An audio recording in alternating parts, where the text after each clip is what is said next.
La madre que vengó brutalmente el secuestro de su hija en cámara. En enero de 2014, la vida de Miriam Rodríguez tomó un giro oscuro y aterrador cuando recibió una llamada telefónica que le exigía $2.000 a cambio de la liberación de su hija. Sin pensarlo dos veces, Miriam accedió al chantaje y entregó el dinero, desesperada por volver a ver a su amada hija. Sin embargo, la liberación de su hija nunca ocurrió. Miriam se sintió impotente ante la aparente ineficacia de las autoridades para resolver el caso y llevar a los responsables ante la justicia. Determinada a encontrar a los culpables, Miriam decidió tomar justicia en sus propias manos. Con justicia y determinación, emprendió una búsqueda implacable para dar con el paradero de su hija y desafiar al poderoso cártel de los Zetas. Miriam Rodríguez no se detendría ante esta cruda realidad.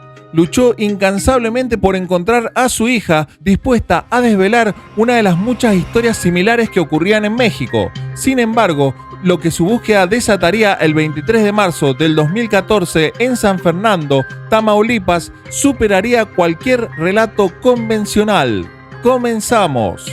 En una tarde inquietante de enero de 2014, un grupo de hombres con rifles AK-47 emergió de un edificio y subió a una camioneta Lobo con cristales polarizados. Rápidamente aceleraron y dejaron marcas de neumáticos en su camino hacia la carretera de San Fernando en Tamaulipas, México. Mientras su próximo movimiento, una figura femenina apareció en la carretera interrumpiendo sus planes.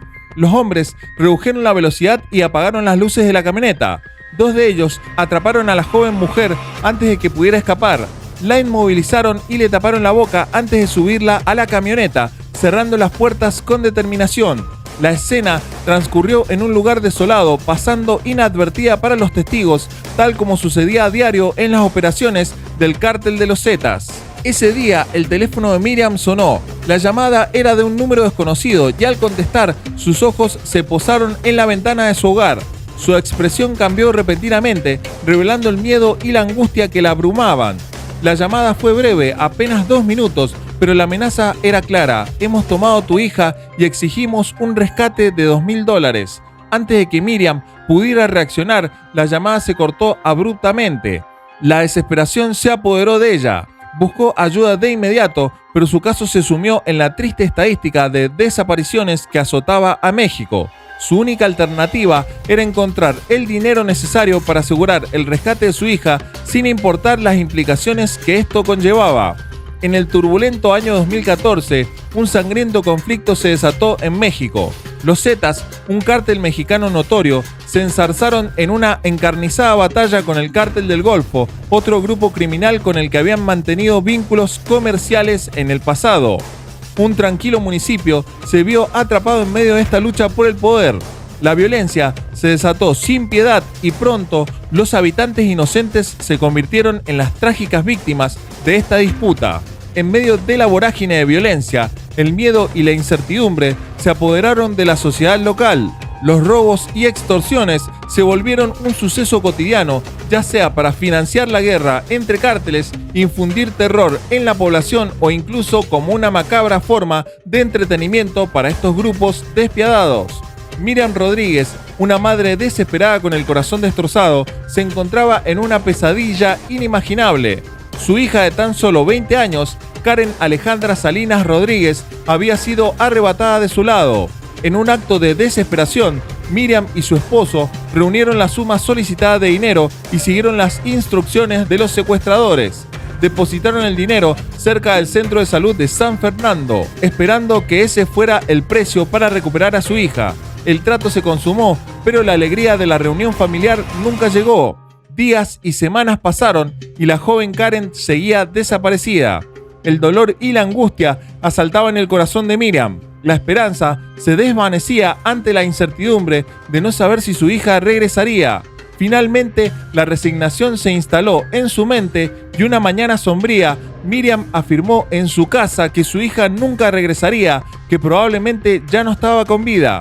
Con el tiempo, la verdad salió a la luz y confirmó los temores más oscuros de Miriam. Su hija había sido brutalmente asesinada. La furia, la tristeza y el resentimiento se apoderaron de Miriam. Juró tomar la justicia en sus propias manos. Comenzó a trazar un meticuloso plan para dar con los criminales responsables y asegurarse de que enfrentarán la justicia que habían eludido. Su única pista en este oscuro camino hacia la verdad era el misterioso nombre de Sama, que resonaba constantemente en su mente como un faro en medio de la oscuridad que rodeaba la búsqueda de justicia.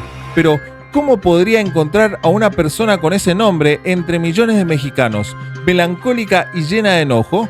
Miriam revisaba constantemente el perfil de Facebook de su hija asesinada. Era muy difícil lidiar con el tiempo inexistente que mostraba su red social cuando estaba viva. Navegando por esa plataforma, encontró una foto etiquetada con el mismo nombre, Sama. Reconoció ese nombre e identificó la ubicación, una heladería en Ciudad Victoria, una ciudad a 2 horas de San Fernando. La foto mostraba a una joven vestida con el uniforme de ese establecimiento. Había encontrado el primer paso en su investigación. Durante semanas, Miriam visitó esta heladería en diferentes momentos y días, aprendiendo gradualmente el horario de la joven y esperando que algún día Sama apareciera en ese lugar. Un día de suerte, finalmente apareció en la ubicación y Miriam obtuvo finalmente la dirección de su residencia privada. Después de seguirla directamente, la policía le dijo que solo intervendrían una vez que tuvieran información más concreta, como el nombre real de esta persona y cualquier otro detalle que demostrara su criminalidad. Así es como comenzó una de las luchas de transformaciones físicas de Miriam, ya que buscaba cambiar su apariencia y no ser fácilmente reconocible para acercarse a Sama y recopilar más información. Se tiñó el cabello de rojo, recuperó un uniforme de un puesto anterior que tenía en el Ministerio de Salud, usó una tarjeta de identificación que pudiera pasar como legítima ante los ojos de otros y comenzó a realizar una serie de supuestas encuestas de vivienda en un vecindario. Obtuvo detalles básicos sobre Sama, armada con un archivo que contenía fotografías, datos, direcciones y números de teléfono. Miriam se acercó a diversas autoridades municipales, pero ninguno de ellos mostró interés. Aunque parezca increíble, Miriam constantemente se encontraba con un no como respuesta de las fuentes. Sin embargo, un oficial se compadeció de su caso y comenzó a ayudarla. Después de un tiempo, finalmente se emitió una orden de arresto para Sama, pero ya había escapado. Sintiéndose impotente y llena de enojo, Miriam continuó con su trabajo. Con recursos limitados y comenzando desde cero, continuó sus esfuerzos para localizar al fugitivo. El 15 de septiembre se celebra en México como el Día de la Independencia. Miriam tenía un negocio de ropa, sombreros y botas en Ciudad Victoria. Justo antes de cerrar, el hijo de Miriam, Luis, notó a un joven examinando su mercancía sin acercarse demasiado. Luis observó más de cerca, se movió desde diferentes ángulos y se dio cuenta de que era Sama. Sin demora, pero manteniendo la calma, la familia de Miriam contactó a la policía y finalmente fue detenido. En ese momento, una puerta se abrió en la investigación de Miriam, ya que durante el interrogatorio policial reveló los nombres y ubicaciones de otros hombres involucrados en el secuestro y asesinato de Karen. Esto permitió que Miriam continuara y contemplara los detalles de su trabajo para ver a estos hombres arrestados y lograr justicia por su hija. Reconstruyendo vidas cotidianas, Miriam se despide de un joven alto de piel oscura en el mercado de San Fernando. Acaba de anotar una dirección específica en un pequeño cuaderno, el mismo cuaderno donde ha registrado todo tipo de datos para su investigación, nombres, números de teléfono y horarios de trabajo de las personas involucradas en el asesinato de su hija. Esta información es invaluable para lograr su propósito.